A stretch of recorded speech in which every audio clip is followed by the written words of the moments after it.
Drama serial बेरंग में भी काफ़ी अच्छा ट्विस्ट आया है, क्योंकि अभी तक तो फ़ाखरा बेगम ही लोगों की बेटियों के साथ ज़्यादती कर रही थी, मगर खुदा की करनी ऐसी हुई है कि उनकी अपनी बेटी फरी उनके सामने आकर खड़ी हो गई है और उन्हें इस बात का एहसास दिला रही है कि वो हमेशा ठीक नहीं हो सकती। यहाँ पर अफान भी उसे समझाता है, मगर वो कहती है कि नहीं, मैं भी उन्हीं की औलाद हूँ और अगर वो अपनी बात पर फजूल ज़िद में अड़ी हुई हैं तो मैं भी फ़हद से ही शादी करके रहूँगी। और वो बिल्कुल भी किसी भी तरीके से मानने को तैयार नहीं। बेटे काफ़ी ज़्यादा ज़ोर लगाते हैं कि ऐसा ना करें, बेटी बागी हो जाएगी और इसमें हम सबका नुकसान है, मगर वो कहती हैं कि मैं जो कर रही हूँ बिल्कुल ठीक कर रही हूँ, तुम लोगों ने भी मेरी नहीं मानी, अब मैं इस पर अपनी मर्ज़ी चला कर रहूँगी। फरी उन्हें आकर बताती है कि चलें फिर, आपकी इत्तला के लिए अर्ज़ है कि मैं भी आप ही का खून हूँ, तो कल मैं उसी से शादी कर रही हूँ। यहाँ पर एनी जो है वो भी काफ़ी परेशान है इन सब बातों से, और अफ़ान भी, मगर वो अफ़ान को तसल्ली देती है और कहती है कि सब ठीक हो जाएगा, तुम परेशान मत हो। आयमा जो है वो इस मौके पर भी यही रट लगाए हुए है कि अमल को तुम तलाक दे दो, जिस पर शहरियार भड़क उठता है और कहता है कि वो कौन सा बुरा दिन था मेरी ज़िंदगी का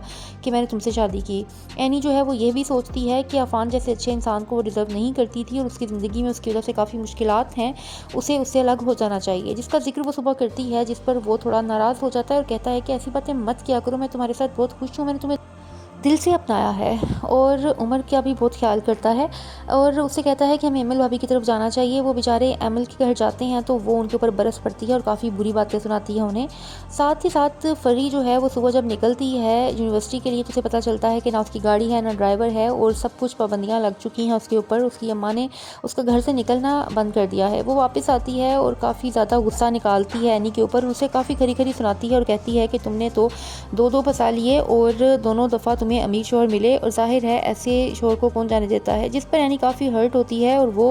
अपनी दोस्त से बात करती है और कहती है कि मैं इससे ज़्यादा ये बातें नहीं सुन सकती, मैं सुबह ही अफ़ान से अलग हो जाऊंगी। जिस पर उसकी दोस्त उसे काफ़ी समझाती है और कहती है कि तुम उस जैसे अच्छे इंसान की कदर कर लो, क्योंकि ये खुदा की तरफ से तुम्हारे ऊपर बहुत बड़ी नेमत है। मगर एनी इस बात को बिल्कुल नहीं समझती उस वक्त और गुस्से में होती है और अफ़ान को काफ़ी बुरी बातें सुना देती है। और सबसे बुरी बात जो वो उसे लगती है वो ये कि उसे कहती है कि तुम उमर के बाप नहीं हो, तुम उसका बाप बनने की कोशिश मत किया करो, जिससे वो काफ़ी हर्ट हो जाता है और नाराज़ होकर वहाँ से चला जाता है। जिसके बाद वो दोबारा अपनी दोस्त महरीन को कॉल करके उससे पूछती है।